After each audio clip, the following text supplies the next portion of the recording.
welcome back to Cobblers Vlogs, where today we are going to be, we're back for another month. We are going to be reviewing the last month of action for the Cobblers in September. I'm joined by Will again as usual. One defeat for the Cobblers in September, 2 wins and 2 draws. Obviously 2 very disappointing draws and 2 massive wins as well for the Cobblers. So let's get into the month first of all. Will, how have you felt about the past month? Well, it's an improvement from the first month, but there's games like Crawley and Morecambe where we've conceded 2. We're 2-0 up in both of them games, and then it's 2-2. Those dropped 4 points there. Those 4 points added on, and then we're in the playoffs. So it's been a frustrating month, but positive because we've only lost 1 and against Bradford, and Bradford are a good side. So yeah, I'm overall positive about the month. Yeah. Definitely, yeah. I feel the same about that. To be fair, 2 very good wins. Disappointing draws, but the defeat was also heartbreaking against Bradford. Obviously, we're going to talk more in detail about those. The Cobblers did start the month with a 2-0 loss to Peterborough in the Checker Trade Trophy, but leasing.com trophy, whatever who cares? Who cares about that game, quite frankly? So I'm not going to cover that. We're just going to go straight to Saturday, the 7th of September, where it finished Bradford City 2, Northampton Town 1.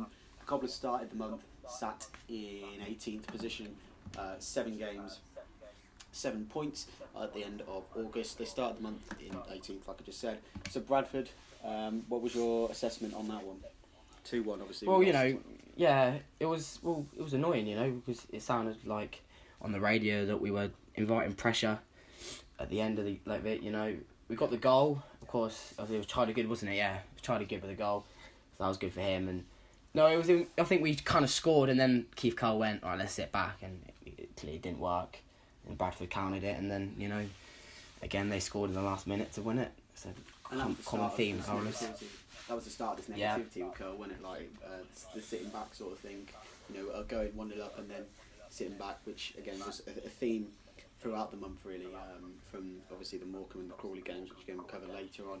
Obviously, went 2-0 up, 1-0 up. And then they scored 2 goals in quick succession on 77th and 88th minute to win it as well. Look at the stats. They were absolutely all over us. We invited pressure on, 6 shots, 3 on target for the Cobblers, only 2 corners as well. So not much in terms of chances, in contrast to Bradford's 16 shots and 7 on target. It was Charlie Good's first goal, I think, for the Cobblers, wasn't it? What did you make of that? Yeah. Well, yeah, it's good for him. He's a great character. He's a top defender, really, and for him to get a goal, it just shows he's a really passionate guy. So I can see him getting a couple of headers. It was just good for Charlie Good. But again, it's coming back to the worrying thing that our strikers aren't scoring. It's our defenders that are scoring. So it's a worry. Definitely, not necessarily a bad thing, because obviously you want goals from all around the pitch. But yeah, the strikers weren't particularly chipping much in terms of goals at that point in the season. If we then move on, so disappointing away day to start September. The next game was much less disappointing. It was fantastic, actually. Was on the 14th of September. We took on Newport County. Andy Williams getting a goal, and Sam Hoskins as well, which sort of started off his good form for the Cobblers. I wasn't at that game. I was on a trip up north. Looking at the stats, we absolutely dominated them. 12 shots to Newport's 3. You were obviously at the game. Everyone was. I just remember looking at Twitter, and everyone was absolutely delighted. I was like, I can't believe I've missed this. So, your thoughts on Newport? Yeah, it was like when I missed the Plymouth game, and then we done so well. But no, it was a completely different Northampton. We really played well. It was everyone was playing for the shirt kind of thing, and everyone ran that extra mile. I think it was I think that game we played a different formation as well. And it was nice to get an early goal, but then it wasn't like we got that goal and sat back. We still attacked, and that's what was different in the game. And then Newport, had a really bad day, because I remember that game. Newport hadn't lost since they played us last. They were 17 and beaten. Yeah. So everyone was thinking, here we go. So it was a great result. The Cobblers set up perfectly and countered Newport, and then of course the red card right at the end. It was all over Twitter. He was frustrated with Charlie Good. Charlie Good got on him. It just says again how Charlie Good's influence can just frustrate oppositions. And Newport hadn't conceded. It was something like 8 hours of football or something ridiculous like that. They hadn't conceded in, so they were very good. They were a very good informed Newport side. Look at the table. They were fourth going into the game, so they weren't. Yeah. Again, like you say, doing better against the bigger sides, which is something which is good for us. And I think something that did help us was that at the time the Lincoln job was vacant, and their manager Mike Flynn was associated with the Lincoln job, so maybe a bit of a distraction around that, which probably gave the Cobblers a bit of an advantage. And obviously the red card for Jamil Matt, second yellow I think it was. Obviously Charlie Good waving bye-bye to him. Your view of that from the stands, how was that scene? Yeah, it was brilliant. I think, you got someone like Charlie Good getting on your back the whole game, and he wanted to score, he can make that impact, and then he just took the frustration out on the game and the result, and then he's and he's done it, and Charlie Good's had a little laugh. Was he given the armband for that game? I think he was, wasn't he? Charlie Good, yeah, I think he was, yeah. So yeah, good leadership. I'm going to stop with the jokes just because it wasn't funny, was it? Yeah, so fantastic leadership from Good. We also saw Kaja come on, or Kaya, or whatever, for his debut in the 53rd minute. He came on for Sean McWilliams. Obviously, it was quite a while ago now that game happened, so to try and re-jog, what did you think of... I remember he could have scored, because he was one-on-one at some point, and he put it wide. He could have squared it, but he wanted the goal, on his debut. Everyone wants a goal on the debut. But no, he came on and he just attacked the space, which I don't think many... we don't really see much in wingers and like the Cobblers, but he got the ball and he wanted to show himself, and it was positive. He came on and done a positive impact. I was pleased with him, but of course, when he was 1-on-1, he could have squared it, but of course he wanted that goal, but he wasn't to go because it's maybe lacking in match fitness or but no, it was positive. I was really pleased with when he came on, and he gave a solid performance. Is he a winger or is he a attacker? I think he's a winger, yeah. Yeah. Or, he's a key goal player anyway, wasn't he? Albanian international, got some big status in our team now with Karja, but we haven't seen him since. I think he got 20 minutes at the end of the Stevenage game, which again we'll come on to in a minute.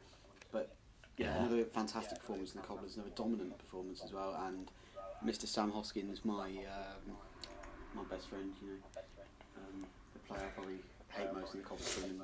I like having a player to moan at, and Sam Hoskins is probably just he works his socks off, but good to see him get a goal, wasn't it? Yeah, it was. Yeah, it was good because he's got fans don't like him, so he's got to prove himself. But you can't fault his work ethic. It's 100% every game. So it's good to him to get the goal, and I think he's doing quite well on the goal tally this season and the assist tally. So having a positive season so far. Maybe he's like Harry Kane, just has a rubbish August and then. Exactly, yeah. Maybe that's just what he was thinking. Something else to note: Turnbull was booked for the Cobblers, and I saw a stat going around the other day. He had the most yellow cards in the league. Is that something that worries you particularly, or do you think it's just something that we can sort of look past and get better? Oh yeah, I think it's official rules now, isn't it? 5 yellow cards is a game suspension, and those yellow cards do add up very quickly, and those players will get suspended and will miss games. Of course, with the later stages of the season, it's 15 yellow cards, 3 games. You get out for 3 games. That's a big miss. Especially for someone like Jordan Turnbull. So I think it's something we have to be aware of. But clearly, Keith Cole's told him to do it. Because otherwise, it's not like common we're doing that. So. I think aggression. Yeah, I think it does worry. Yeah. I think aggression is something that just flows from the team. You've got Good, who can be aggressive. Turnbull, one of the more aggressive players. Harry Smith, the sorry, I'm just trying to think of my computer. Harry Smith, aggressive as well. And we're going to come on to the Stevenage game where he obviously got sent off in a minute. So an aggressive team is not necessarily a bad thing, but obviously we don't want a poorly disciplined team. So we just keep getting cards because, like. I know it was in October, but the Leighton Orient game yesterday, we missed Turnbull, obviously, because he was suspended through too many yellow cards, and we missed him, and the lack of squad depth shows. So if we do rack up those yellow cards, I think it could probably become a problem towards the end of the season. moving on to Tuesday, the 17th of September, both of us went down to a cold Tuesday night in Stevenage. In typical Harry Smith fashion, he was, let's just run through it, shall we? He was substituted on in half time, 45th minute half time. Then 13 minutes later, I think he gets himself in the book. This is me being silly. 11 minutes later, he goes and scores one of the best, his first Cobblers goal. Fantastic cross in from Nicky Adams, I think it was, or Hoskins. He got his head to it. Fantastic goal, right in front of the away end as well. What a way to open up your account for the Cobblers. And then just 12 minutes later, he goes and picks up a second yellow card for a, quite frankly, awful challenge. So, what have you made of Harry Smith up until that point in the season? What were your sort of thoughts on him? Well, he's not been good at all. I think everyone can say that. Of course, then he comes on, and it was, to be fair to him, he wasn't on 20 minutes or something on the pitch, and as a different Harry Smith, he was class. He scores a great number 9 goal, and then we said at the start of the season Harry Smith will get sent off at some point, and I don't know what he was thinking. He scores a goal, you think, right, he's going to cruise now because he wants to finish the game. But yeah, he got a goal there, so you got to give it to him. But he hasn't been that great this season so far. So definitely something to work on him. But fair play to him to open his account on the Cobblers. Yeah, definitely. Moving on to the game itself, it was awful, wasn't it? It was dreadful. Sloppy. I don't think. You can't really think of a clear-cut chance that either side made. I think Stevenage had one good chance towards the end of the first half, where they sort of crossed it in, and then I think it was Guthrie or something like that, driving header, and did well to get across to it. But it was a really bad game, and fantastic to see that the Cobblers can grind out a 1-0 win, wasn't it? Yeah, it was. Yeah, because at the end of the day, when you look back at the season, that's the 3 points you look at and go, well done, we got them 3 points, but. Looking at the stats now, Cobblers only having 5 shots and only 39% possession. It was quite a sloppy game, and Stevenage were without a manager at the time, and they wanted to build momentum. And to be fair, they did do really well considering they were managerless and they were bottom of the league. So they did bring a test to the Cobblers, but of course Harry Smith masterclass got us the 3 points. And by then we were of 9 games, we were 10th. We had 13 points on the board. The dotted line of the playoffs was in sight, 2 points off. But yeah, really scrappy 1-0 win against Stevenage, which was really good to see. We then move on to, everyone was absolutely delighted after that. Everybody on Twitter was loving life, all the Cobblers fans loving life. We then loved life even more when after 64 minutes we went 2-0 up against Crawley on Saturday the 21st of September, and then the Cobblers just came crashing back down to earth again. Nathaniel George getting one back for Crawley on the 70th minute, and then an own goal from Joe Martin in the 95th minute, making the Cobblers throw away 2 goals. Crawley at home, what are we saying? Well, the positive, which we can start with, is Sean McWilliams scoring his first goal for Cobblers colours, and you could see his celebration. He really ran out and tried to find his family, and that was what we needed. Of course, like in that game as well, mentioned Chris Lyons scored a penalty, missed the second penalty. So you score that penalty, you're 3-0 up. It's a different ball game. But again, Keith Curl was invited pressure, and they scored. And then, it's a great goal because I remember their goal. It was out of the blue. He just ran in, and it was a great finish by the lad.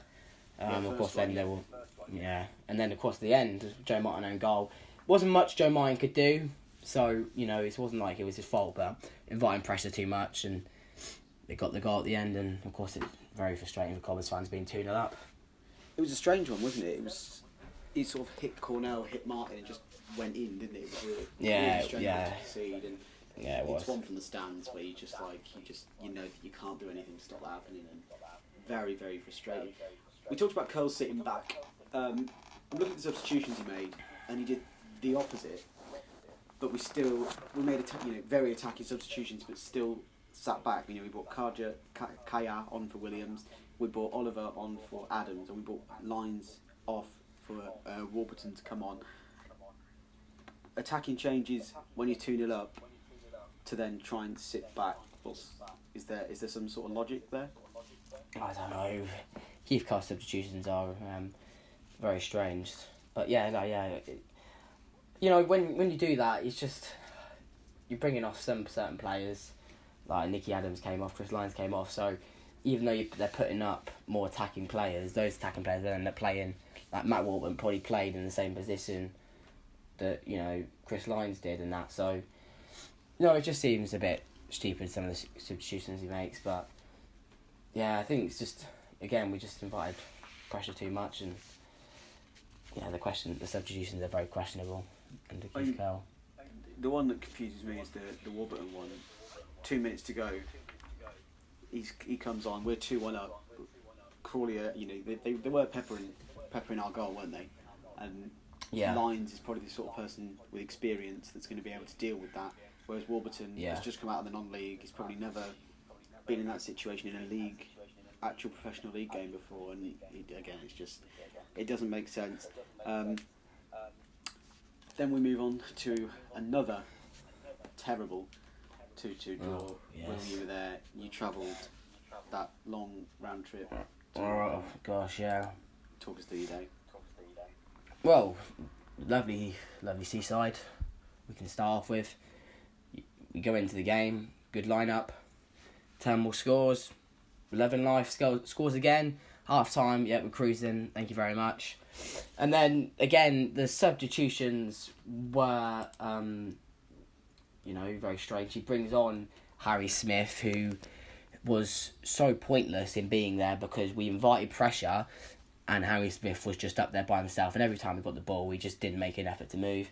It's a great finish from their fullback who scores, and of course then it's the veteran Kevin Ellison who got the equaliser. And it was just, again, we sat back way too much. The substitutions, we brought off Sean McWilliams. It was strange, the substitutions. We bring off Harryman for Harry Smith, and then Nicky Adams drops in at right back, and then Hall Johnson comes on. Nicky Adams moves up to right wing. I don't think he knew what he was doing. Sean McWilliams was the only one who was chasing it. He brings him off, brings on Matty Warburton, and he doesn't adapt to the game quick enough. So the substitutions were very strange. Invited pressure on again, and then of course they took their chance and got the point, which was very frustrating for Cobblers fans. I'm looking at this. Very frustrating. Roach, Tanner, Lavelle, Old, Condon, Sullivan, Tutt, Kenyon, Alessandra, Miller, Leach, Smith. The substitutes that came on: Buxton, Ellison, and Wildy. There's not a name in there where you think, I'd want him in my team, is there? There isn't. No. It's ridiculous. I don't know. It's just a mind. It's generally a mind thing at the Cobblers. We go beat Newport County, who are high flying, but then you go to Morecambe, where your game you should be winning because they were struggling, and we drop points. So, like you said, there's no one in that team who done it, but Morecambe had a togetherness.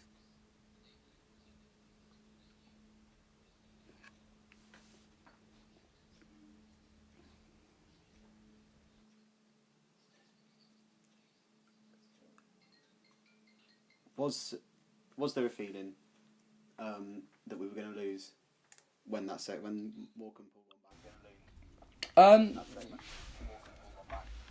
Yeah, I think when they pulled one back, we were literally holding on for dear life, like a very long time. We were holding on, and it was just. You could sense it. Yeah. You could sense it with the Cobblers. It was very frustrating.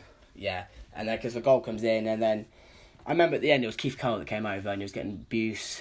Players were getting booed. It was just a very. I heard that he was confronted. Negative place, really. Did that happen? Yeah, he did. Yeah, well, of course I didn't see much of it, but there was someone shouting at him, and then Keith Cole came over and went, "Listen, mate, what's the problem?" And then they discussed it and that. So, yeah, it was very frustrating to be there because of we wasn't good enough, and again, it's another 2 points dropped against a poor Morecambe side, in my opinion. But we're better than them, aren't we? But no disrespect. We are, This league is bad this year, and Morecambe are just another of one of those bad sort of irrelevant teams that just always find a way to stay up with just really average players. Again, but no disrespect to them. We should have beat them. Look at this. We should have beat them. It was ridiculous.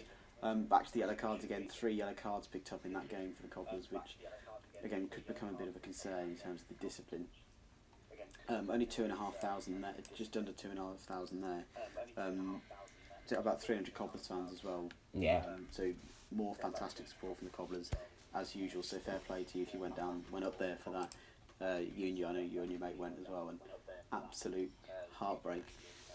So the Cobblers finished the month in 13th place in the table, having played 11 games with 15 points. So out of the month, just working out, so 2 wins, 6 points, and 2 draws, 8 points. 8 points from 6 games. What are your thoughts? Well, mid-table team that is, isn't it? Really. So, but no, because you look at it and you take Crawley and Morecambe, you take wins against them. We're a high-flying team, and those games are so frustrating. So it wasn't. The only thing you can take positive is we were unbeaten, of course, apart from Bradford. That's the only thing we can take as a positive, really. But yeah, it's not the best really, but it's just a standard mid-table League Two side. I think 8 points. To be fair, with Morecambe. Yeah. Sorry, not Morecambe.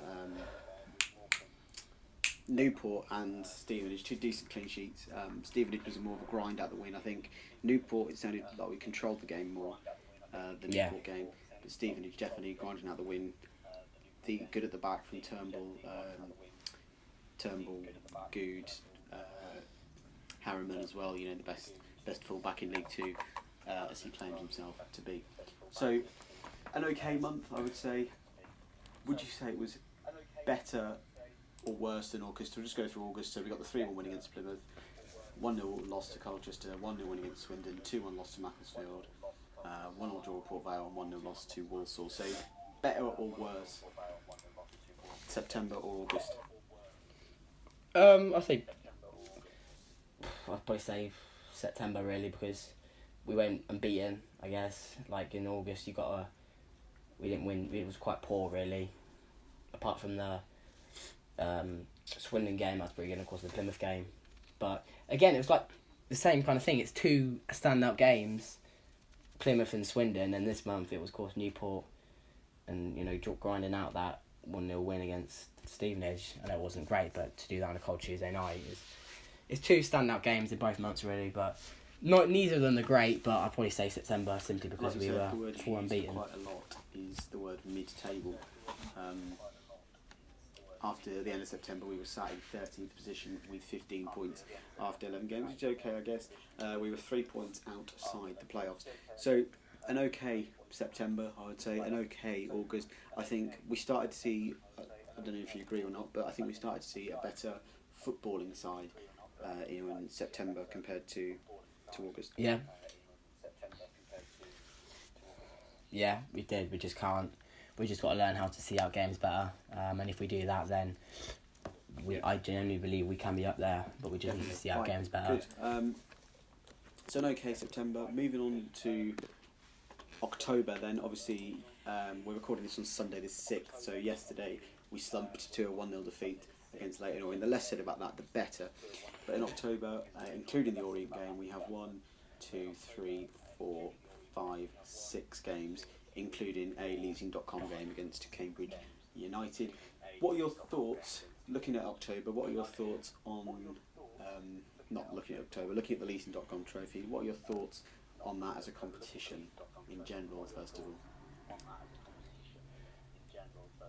Oh, I don't think it's...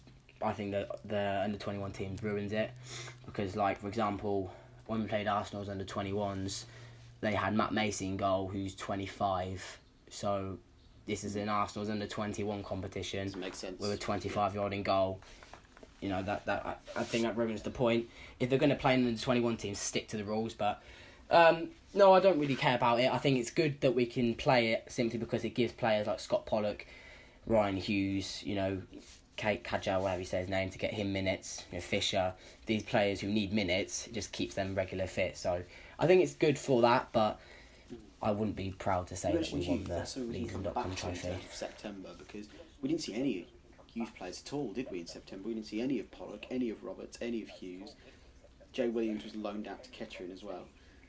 What are your thoughts sort of on the way they've been treated in terms, especially the one I'm interested in is Jay Williams being loaned out, because that decision didn't make any sense whatsoever to me. I know I've got a mate that's a Kettering fan, and he was absolutely delighted because he knows how highly I speak of him.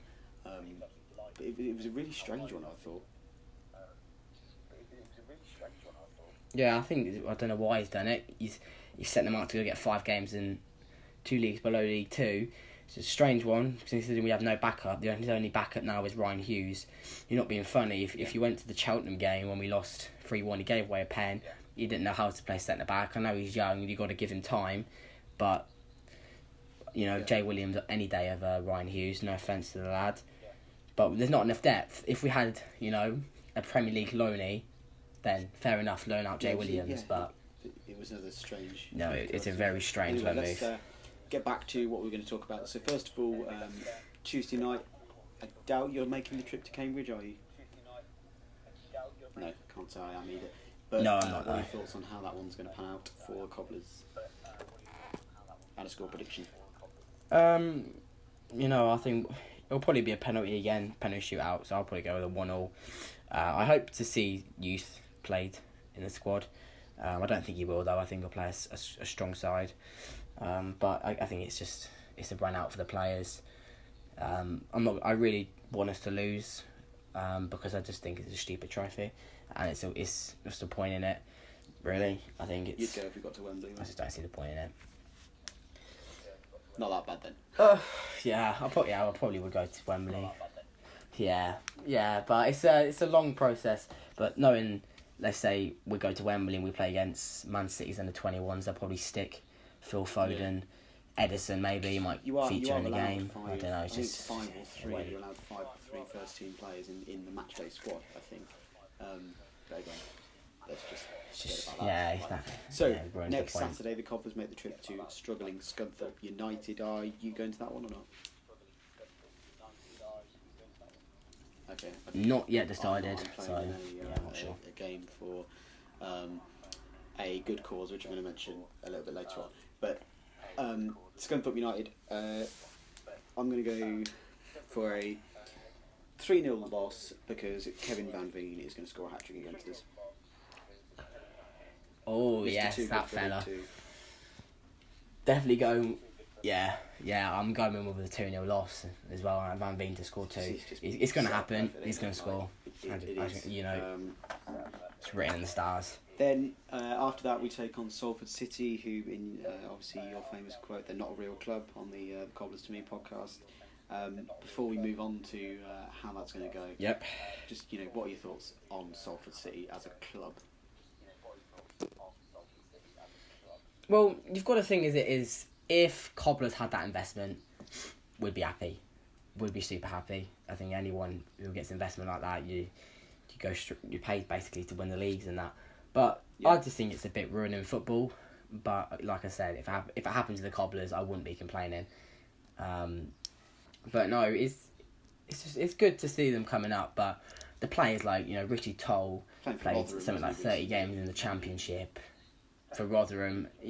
And then he's signed for Salford because he's probably on triple what he was on at Rotherham. It's just they're paying Adam Rooney $4,000 in the conference, and you go into teams like, Crewsden Ashton. You're probably paying people like £500. It's just a bit silly, really. They're struggling actually. They're 17th with 3 wins, 5 draws, 4 defeats, which I'm sure puts a smile on your face. Maybe you never know. We'll get.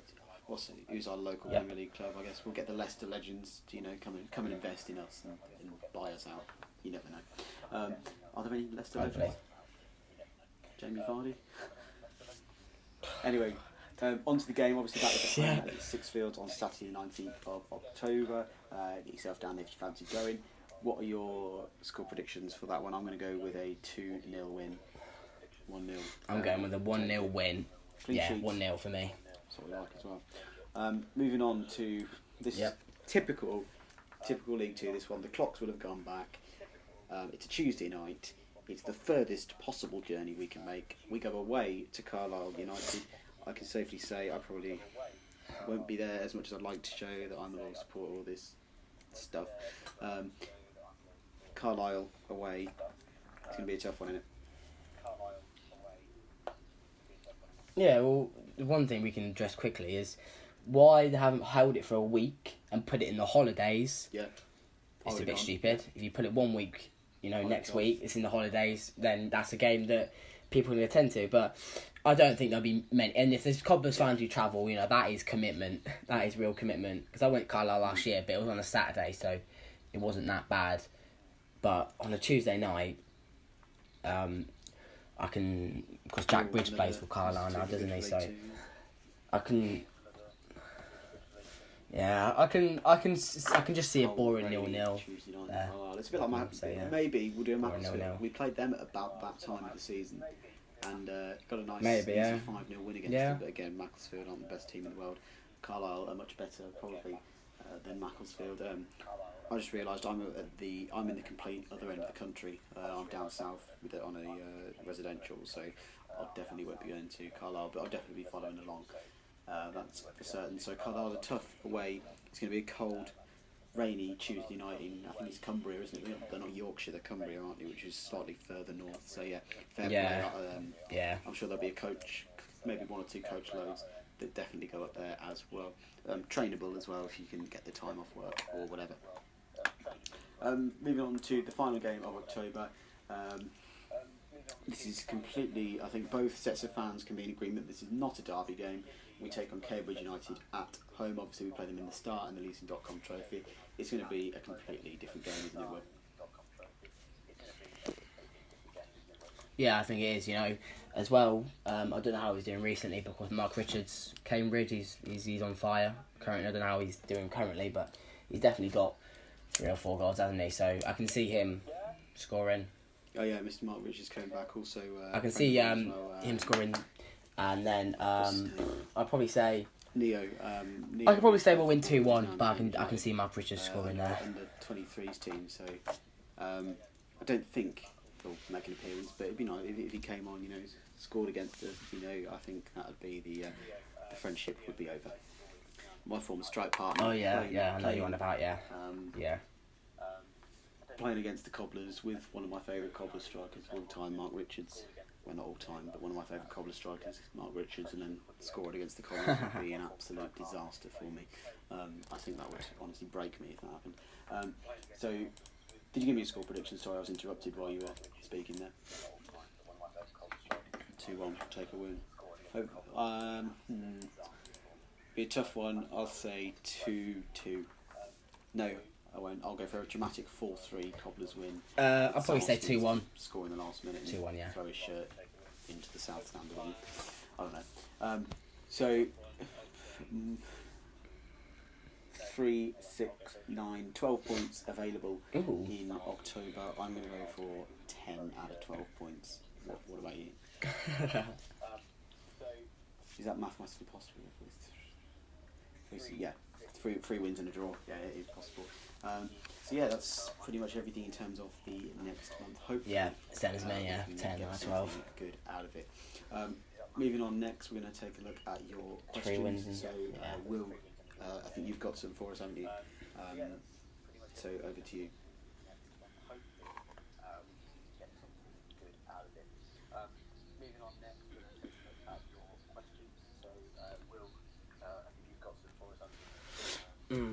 Yeah. Let me go and get them. Yeah, Tom Goodrich, one of the questions from Tom saying Harriman or McWilliams. Of course, McWilliams had a spell at right back. Of course, Harriman's now back in. I'm going to have the question was Harriman or McWilliams. My answer to that, I think Sean McWilliams is a better right back. But of course, Harriman's come in to fill in. He did the job. It hasn't he? So James Milner, versatile. He did the job when he was asked. But I don't think McWilliams is a right back, and I think Harriman is a natural, experienced right back, we have to say, from Wickham as well. And I think that's why he's better in that position as well. So that's pretty much my thoughts. I think Harriman, like I said, more natural right back and more suited to that position. Moving on. The next question. Yeah.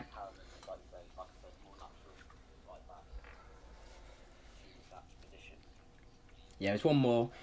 Yeah, one more. I can't really find anymore, but the last one is from Dominic Bird. He said, "How long do you think Keith Curle will last?" Of course, this is probably after one of the Crawley or Morecambe games. He's probably asked this. So, personally, I don't know. I don't think he'll ever get sacked. Keith Curle, I think he'll stay for the whole season. If he finishes the table, then it'd either be a choice of renewing, which I do think he will get renewed. We shouldn't get rid of him. We shouldn't sack him. Or he'll leave. So we should never have appointed him. Yeah, my answer to that is no. Which made sense to me. I just think he's just very arrogant, isn't he? He's not. I think with a sort of one that needs a club man that's going to get on with the fans. He has a very up and down relationship with the fans, in my opinion. And I said it at the end of August.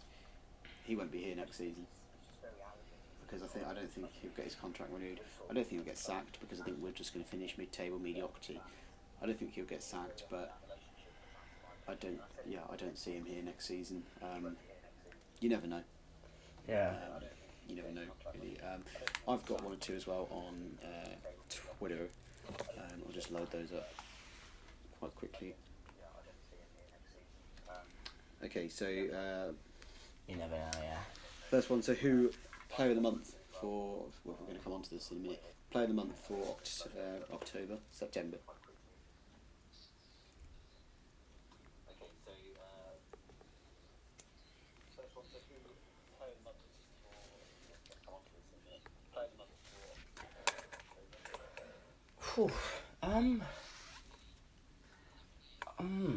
I don't know. I'd probably have to say Charlie Good's been quite class. I think he's held the back line quite comfortably. But I don't think there's been many standout players. I think Sean McWilliams has had a really good month. 3-1 actually. So yeah, I'd probably give it to Sean because of course he got his goal, and I just think he's played really well this month. And when he's come off, I think we've definitely been impacted when he's not been on the pitch. Yeah.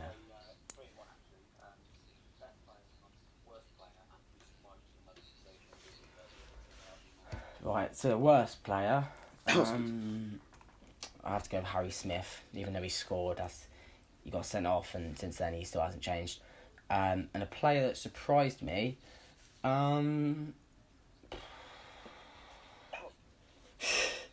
Chris Lyons. I feel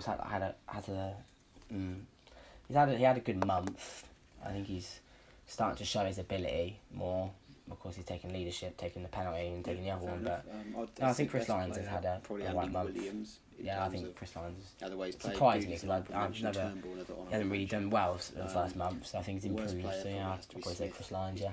Just be himself, I think. And surprised me the most, I would say Sam Hoskins probably surprised me the most because you know my thoughts on him. Moving on to sort of the other news, I guess. Forest Green Rovers are currently sat top of League Two. How on earth has that happened? Yeah. Would be my question to you.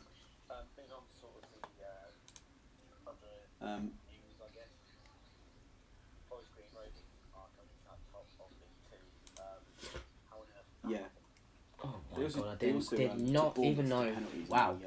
Carabao Cup, but some of their results. I saw they signed Adam Smith, but he's now gone on loan to Yeovil Town. They beat Cambridge one, so I don't know whether that's just come to my head, but their results.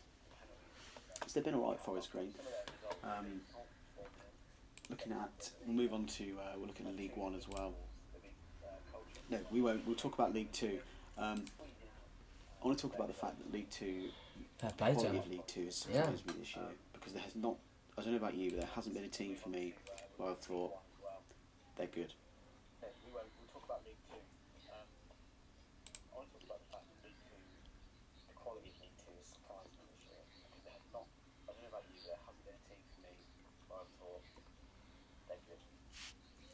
There's when you look at Newport, I did think, wow, they are good. But when they came and left, I went, well, wow, they're not very good. It's still But tight. That's 12 games in. Yeah, they've not been a standout team that played us out the park. 11 points so far. If anything, the Newport game we outplayed them. But yeah, so, I can agree with that statement. Yeah, 20th. Also, other teams that have surprised me so far this season is the fact that Scunthorpe are now down in 22nd. What are your thoughts on that, and how's that happened?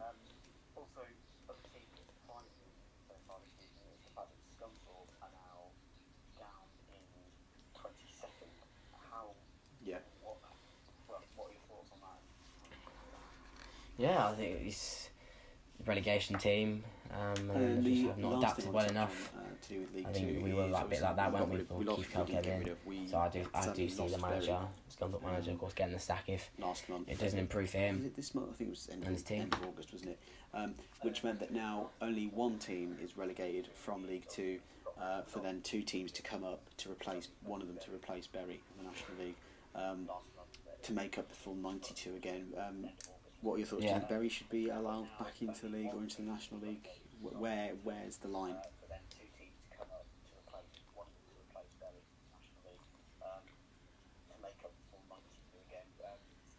No, I've not really looked at it. I think I would say they should be allowed back in League Two. I think they've proved the investment, haven't they? Well, I'm not really sure. I haven't really kept it up to date, but I saw something that they had the investment. Now they have secured it, but no, it's a shame because there's players there who are good enough. Of course, most of them, of course, now departed ways and that. But like Stafford lost their job in that, and even if they take them back into League Two, like the EFL don't get anything from kicking them out of the league. They just get hate from the EFL fans. So it's a bold decision, but I think the only thing is finally, let's move on. If you bring two conference teams out, it's another away day that Liverpool are Premier League, 8 games, 8 wins. That's the only way to put it. Manchester City 5 wins, 1 draw, 2 That's the only way to put it. Wolves, that way. 2 goals to nil as well. Who is going to win the Premier League this year?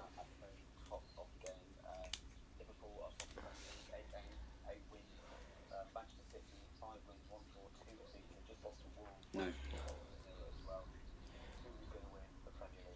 Liverpool. Well, no, it was a shame I said Liverpool, but the quality of football was class. But of course, Man City not started well at all. Of course, they lose to Norwich, and then the next game they go win 7-0 against Watford. So that's a great response. And of course now they've lost to Wolves, who haven't started the season that well. But yeah, no, credit to Liverpool. 8 wins, 8 games is class for any team, and to do that. So they've had the start over Man City, and I do think, of course, Man City got injuries. Laporte is a massive loss. Like if Liverpool lost Van Dijk, then it's another story, isn't it? But no, I think Liverpool will go on and win the Premier League. Burnley have made a good start as well. So obviously, yes, only they have. 8 games into the Premier League season. They're a lot further behind than us down in League Two. But I think it's going to be a very interesting season. You've got the likes of Sheffield United doing well in 13th as well. Yeah. Everton down at the bottom, only 2 wins, 1 draw, 5 defeats so far. So it's been poor, really, from some of the bigger teams. Villa started all right in 15th. I think they should be all right this season as well. Yeah. So yeah, that is pretty much anything. Unless there's anything else you want to discuss.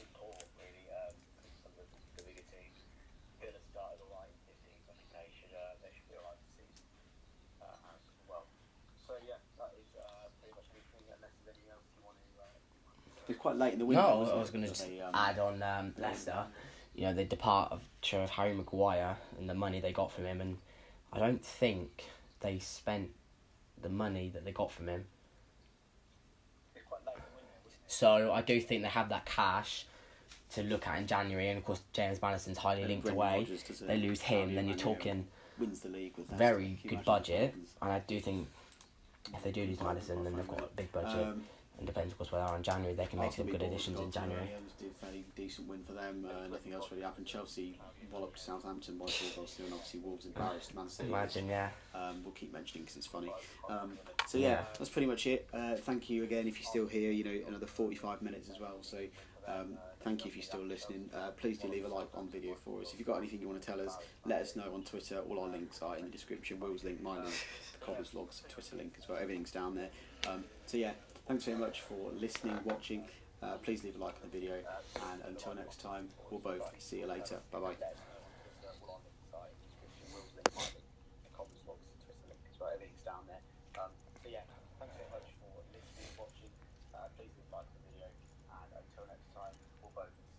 See you later. Bye.